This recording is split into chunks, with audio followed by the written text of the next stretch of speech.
Hello students, good morning. BA Part 1 Honors Political Science.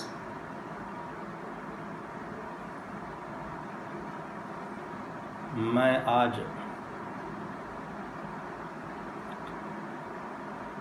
आप सभी को rest part of materialistic interpretation of history marks के इतिहास की भौतिकवादी जो व्याख्या है, जो वर्णन है, उसके बचे हुए शेष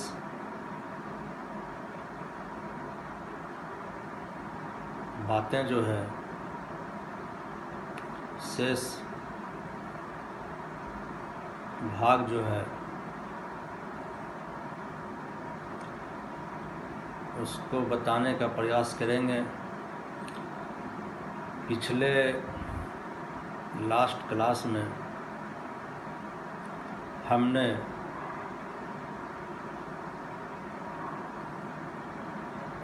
मार्क्स के इतिहास की भौतिकवादी व्याख्या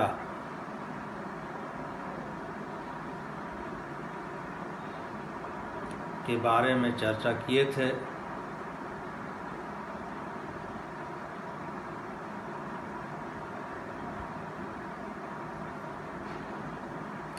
उसी में आगे बढ़ते हुए आज हम सभी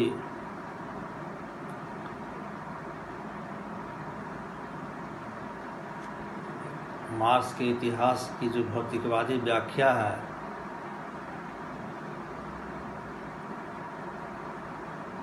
इस सिद्धांत की विभिन्न आलोचकों द्वारा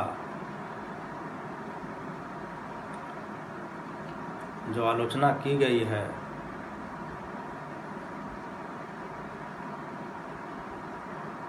उस पर चर्चा करेंगे।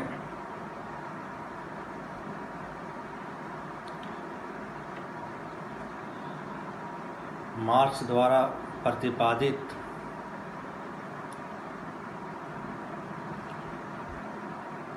इतिहास की भौतिकवादी व्याख्या,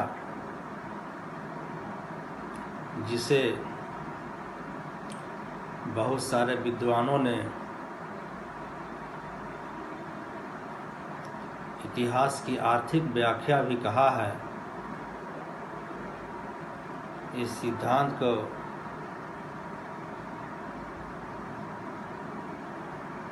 विभिन्न आधारों पर विभिन्न विद्वानों द्वारा आलोचना की गई है।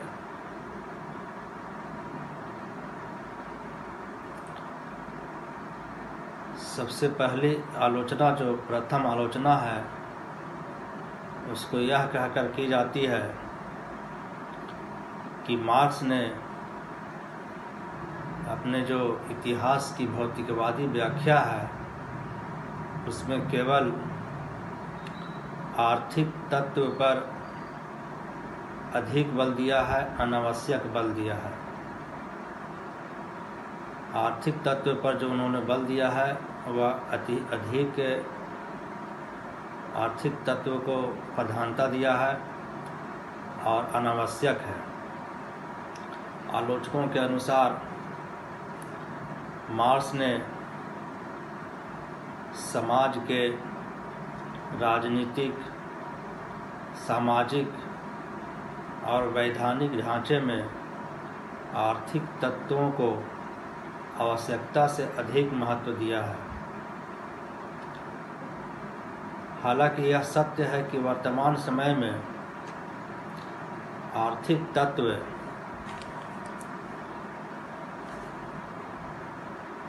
अधिक महत्वपूर्ण होता जा रहा है। लेकिन ऐसा होते हुए भी सामाजिक व्यवस्था केवल आर्थिक तत्व पर ही आधारित नहीं होती है। आर्थिक तत्व के अतिरिक्त अन्य तत्वों द्वारा भी कार्य किए जाते हैं और सामाजिक जीवन को निर्धारित करने वाले इन दूसरे तत्वों की भी भरपूर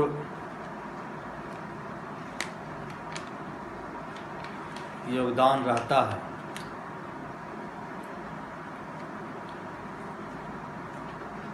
इन तत्वों में भौगोलिक तत्व जो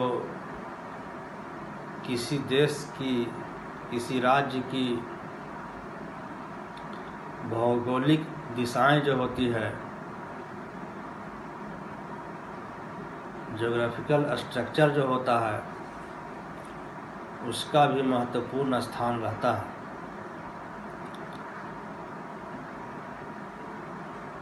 नदी, पहाड़, झरना,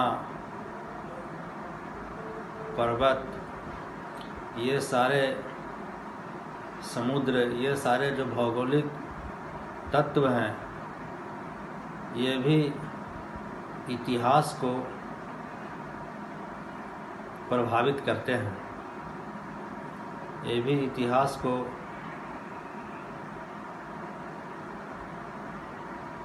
एक रूप देते हैं।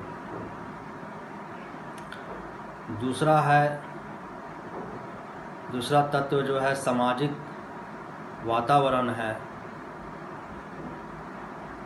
सामाजिक वातावरण भी इतिहास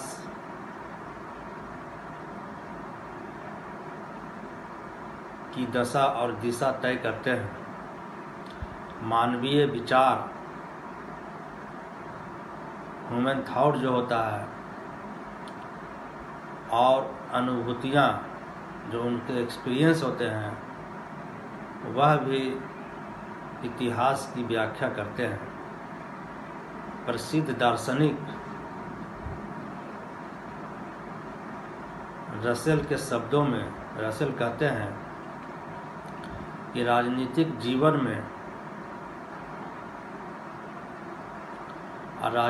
जीवन की जो महत्वपूर्ण घटना है, वह भौतिक स्थितियों और मानवीय भावनाओं की परस्पर क्रिया से निर्धारित होती है। रसेल कहते हैं कि राजनीतिक जीवन में जो महत्वपूर्ण घटनाएं घटती है, उस पर भौतिक स्थितियों और मानवीय भावनाओं की भूमिका होती है, और ये दोनों के परस्पर क्रिया से राजनीतिक जीवन प्रभावित होती है, और राजनीतिक जीवन में अनेक घटनाएं घटती है। आलोचकों द्वारा इसकी दूसरी आलोचना यह कहकर की जाती है कि आर्थिक आधार पर सभी ऐतिहासिक घटनाओं की व्याख्या संभव नहीं है। आर्थिक आधार पर सभी ऐतिहासिक घटनाओं की व्याख्या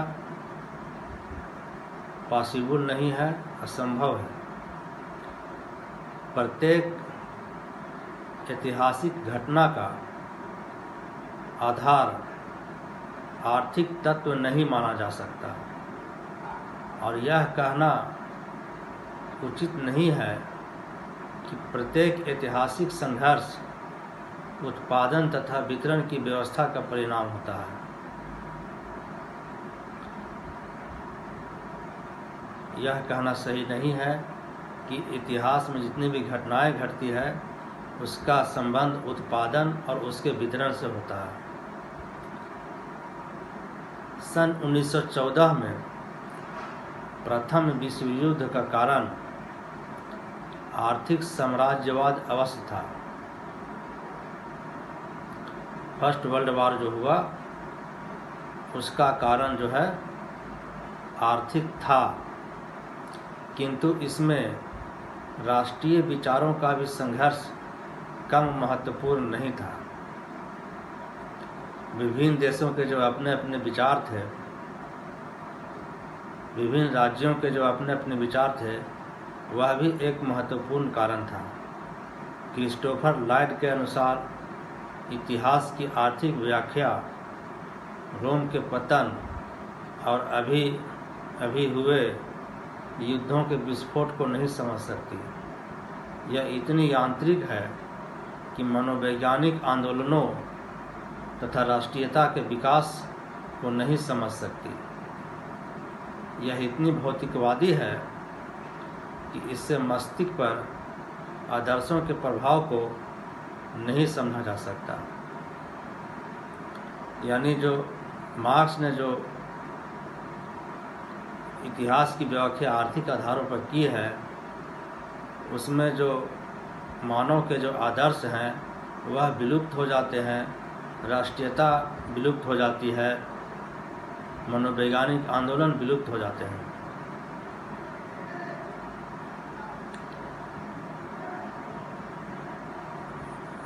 इतिहास, मार्क्स के इतिहास की जो भौतिकवादी व्याख्या है उसकी तीसरी आलोचना यह कहकर की जाती है कि इतिहास के निर्धारण में संयोग के तत्वों की उपेक्षा की गई है। यानी इतिहास का जो स्वरूप प्रदान किया गया है, इतिहास की जो भौतिकवादी व्याख्या की गई है, उसमें अन्य जो तत्व हैं जो काफ़ी महत्वपूर्ण हैं उनकी उपेक्षा की गई है, उनकी ओर ध्यान नहीं दिया गया है, उनको छुआ नहीं गया है। आलोचकों का कहना है कि मानव इतिहास में अनेक परिवर्तन संयोग से ही होते हैं।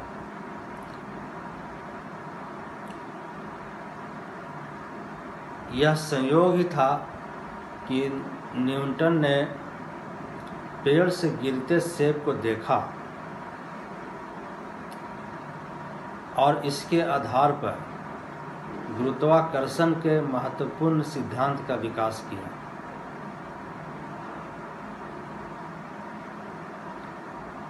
ये आलोचकों का कहना है कि यह संयोग ही था कि न्यूटन ने पेड़ से गिरते सेब को देखा और इसके आधार पर गुरुत्वाकर्षण के महत्वपूर्ण सिद्धांत का विकास किया। इसमें कहीं पर भी आर्थिक तत्व नहीं है।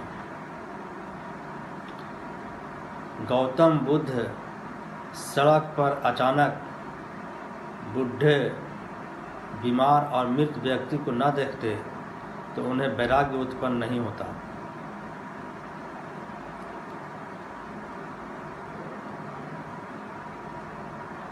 गौतम बुद्ध के बारे में आप सभी जानते होंगे। जब उनको इनलाइटमेंट नहीं मिला था, बुद्धत्व की प्राप्ति नहीं हुई थी, बुद्ध नहीं हुए थे, तब वह सिद्धार्थ के नाम से जाने जाते थे। उनका नाम सिद्धार्थ था। उन्होंने अकस्मात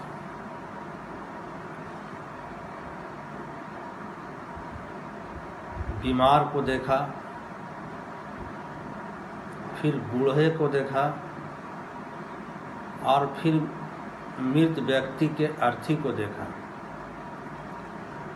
और इससे उन्हें वैराग्य, साधु जीवन की ओर जाने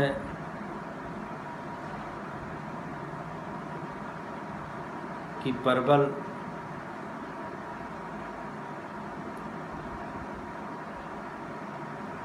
आत्मिक इच्छा हुई और उन्होंने गृह त्याग कर दिया और सांसारिक जीवन को, पारिवारिक जीवन को त्याग दिया। बूढ़े को देखने के बाद उनको लगा कि सभी का यही हाल होना है। बीमार को देखे तो कहा कि ये शरीर में कई बीमारी भी है, और मृत व्यक्ति को देखा उन्होंने तो उनके मन में ख्याल आया कि सभी को एक दिन इस तरह से होना है। तब उन्होंने सांसारिक जीवन को त्याग कर वैराग्य जीवन को अपनाया। यहाँ पर कहीं भी अर्थ की व्याख्या नहीं है। आप महाभारत में महाभारत की घटनाओं को देखेंगे तो उसमें आर्थिक तत्व भी है और अनेक अन्य घटनाएं भी हैं। आर्थिक तत्व यह है कि दुर्योधन के हठधर्मिता के कारण भी यह युद्ध हुआ, और द्रौपदी द्वारा जो राजमहल में दुर्योधन को अपमानित किया गया था कि अंधे का पुत्र अंधा होता है, यह भी युद्ध का एक कारण था। हो सकता है कि युद्ध न भी होता, लेकिन यह इस तत्व ने अपमानित जो हुआ दुर्योधन, उस तत्व ने भी महाभारत के युद्ध को अवश्यंभावी बना दिया। यदि जर्मन और रूसी सरकारें 1917 में लेनिन को रूस आने की अनुमति न देती तो रूस में बोल्शेविक क्रांति इतनी शीघ्र न होती, और 1991 में गोर्बाचेव को बंदी नहीं बनाया जाता तो सोवियत संघ से साम्यवाद का पतन इतना शीघ्र नहीं होता। इस प्रकार संयोग से महत्वपूर्ण परिवर्तन हो जाते हैं, और जबकि मार्क्स ने इस प्रकार के जो संयोग के तत्व हैं उसकी घोर उपेक्षा की है, उसको नज़रअंदाज किया है। आलोचकों द्वारा मार्क्स के इतिहास की भौतिकवादी व्याख्या की आलोचना यह कहकर भी की जाती है कि इसमें धर्म की उपेक्षा हुई है। मार्क्स ने परिवर्तन लाने वाले तत्वों में जैसे धार्मिक तत्व है उसकी उपेक्षा की है, जबकि मानव इतिहास में धर्म जो है शुरू से प्रभावी रहा है। यूरोप में लंबे समय तक राजनीतिक परिवर्तनों को लाने में ईसाई धर्म की प्रमुख भूमिका रही है। आज भी पश्चिमी एशिया की राजनीति को धर्म के बिना नहीं समझा जा सकता, और किसी भी समाज में धर्म जो है हमेशा निर्णायक भूमिका इतिहास को बनाने में और बिगाड़ने में निभाई है।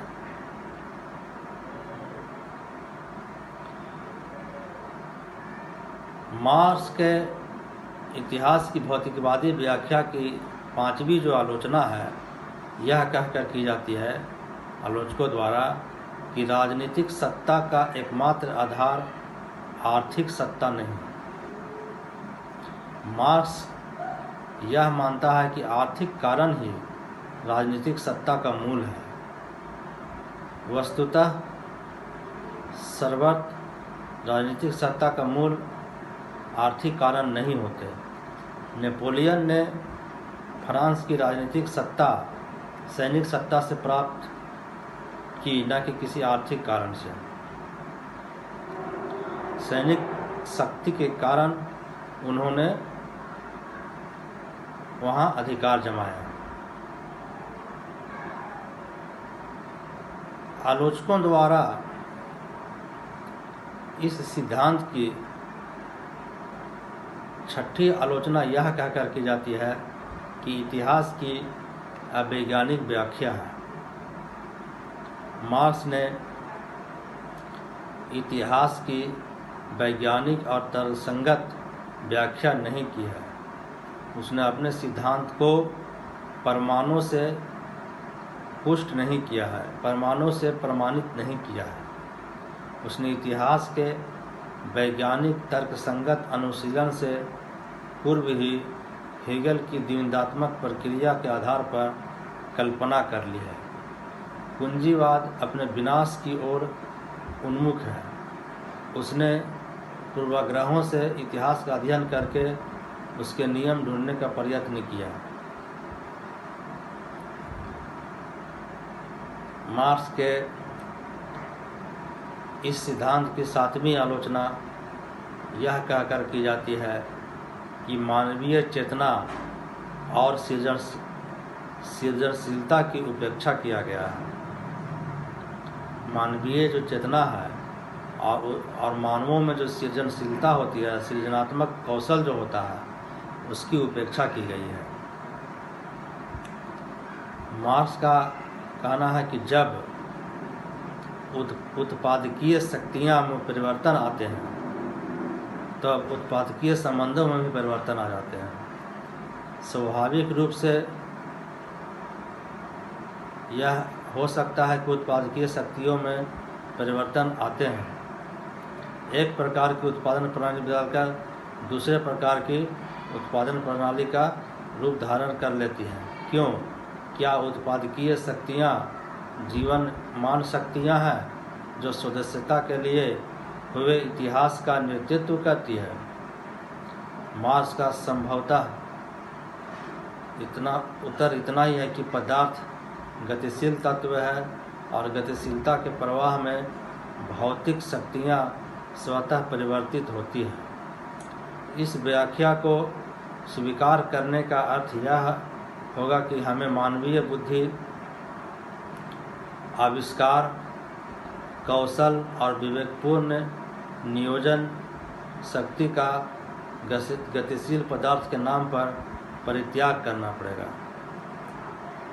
जैसे मार्क्स ने जो मानवों में मानवीय बुद्धि पाई जाती है उसकी उपेक्षा की है। आविष्कार के जो अध्याय लिखे जाते हैं उसकी उपेक्षा की गई है। आविष्कार जो है मानव के सृजन शक्ति का ही परिणाम होते हैं। और विवेकपूर्ण नियोजन जो बुद्धिमानी से विकास किया जाता है, बुद्धि से विकास किया जाता है, उसकी भी मार्क्स ने उपेक्षा की है। सच्चाई यह है कि उत्पादकीय शक्तियों में मनुष्य सचेतन रूप से अपनी रचनात्मक बुद्धि, उद्यम और आविष्कार कौशल का योगदान देकर उनमें परिवर्तन लाता है। यह मनुष्य की चेतना है जो अचेतन उत्पादकीय शक्तियों का निर्माण करती है, उन्हें विकसित और परिवर्तित करती है। आर्थिक कार्यों में भी मानवीय बुद्धि की आवश्यकता पड़ती है। आर्थिक उत्पादन में भी आविष्कार की आवश्यकता पड़ती है और बुद्धि की आवश्यकता पड़ती है। और मार्क्स ने इन सारे मानवीय चेतना और सृजनात्मक कौशल जो है उसकी घोर उपेक्षा की है। नंबर 8, यह कहकर आलोचना की जाती है कि इतिहास की धारा का साम्यवादी रूप में आकर रुक जाना। इतिहास की भौतिक व्याख्या से मार्क्स यह सिद्ध करता है कि साम्यवाद विकास की अंतिम अवस्था है। कम्युनिज्म जो है विकास की अंतिम मंजिल है, लेकिन साम्यवाद की स्थिति तक पहुंचकर गतिशील भौतिक तत्व अपनी गतिशीलता क्यों छोड़ देता है? आलोचक कहते हैं कि साम्यवाद की स्थिति तक पहुंचकर मार्क्स के नज़र में गतिशीलता के कारण सारे परिवर्तन होते हैं, तो वह गतिशीलता क्यों छोड़ देता है? क्या उसके आगे विकास संभव नहीं है? ऐसा लगता है कि मार्क्स का भौतिक तत्व सदस्यता के लिए वे अपने साम्यवादी उद्देश्य की प्राप्ति के साथ रुक जाता है। यह मार्क्सवाद की वैज्ञानिक मान्यताओं के विपरीत जाने वाला निष्कर्ष है। यानी मार्क्स ने जो इतिहास की भौतिकवादी व्याख्या की है उसकी जो दृष्टि है सीमित है, लिमिटेड है, और वह जो है साम्यवाद की स्थापना पर आकर रुक जाता है।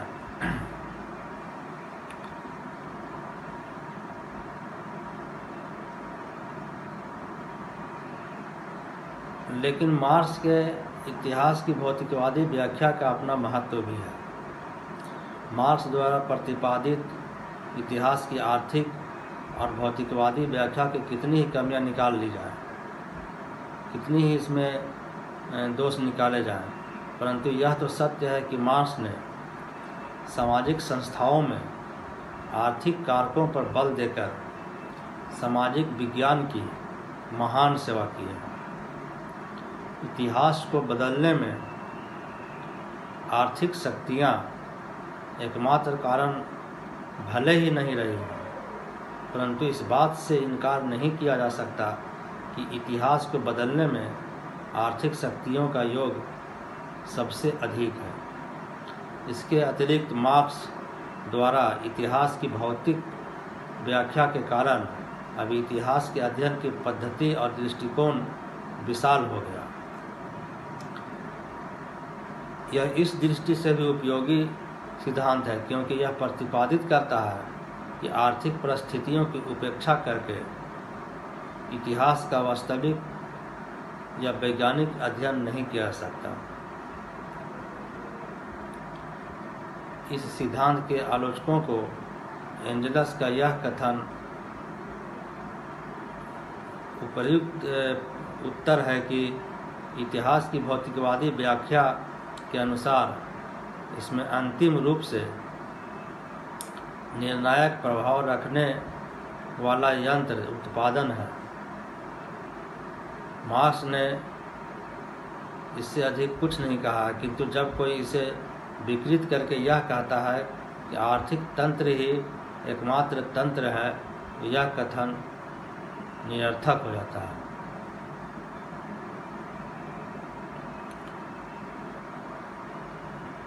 मार्क्स के इस भौतिकवादी व्याख्या जो है इतिहास की, जिसको आर्थिक व्याख्या भी कहा जाता है, उसका निष्कर्ष है कि इतिहास का अध्ययन मानव समाज के विकास के नियम जानने के लिए किया जाता है। प्रकृति के विकास के नियमों की तरह ही समाज के विकास के भी कुछ नियम हैं। किसी राष्ट्र और समाज के विकास की प्रक्रिया में आर्थिक तत्व अर्थात वस्तुओं के उत्पादन, विनिमय और वितरण प्रणाली की भूमिका सबसे अधिक होती है। प्रत्येक युग की समस्त सामाजिक व्यवस्था पर उसी वर्ग का आधिपत्य होता है जिसे उत्पादन के साधनों पर स्वामित्व प्राप्त होता है, और जब उत्पादकीय शक्तियों में परिवर्तन होता है तब उत्पादकीय संबंधों में भी परिवर्तन आ जाता है। मार्क्स ने इतिहास की आर्थिक व्याख्या के माध्यम से पूंजीवाद के अंत और साम्यवाद के आगमन की अनिवार्यता जो है व्यक्त करते हैं। तो आज के लिए इतना ही। नेक्स्ट क्लास में नेक्स्ट चैप्टर के साथ हम सभी एक बार फिर ऑनलाइन क्लास के माध्यम से जुड़ेंगे। धन्यवाद।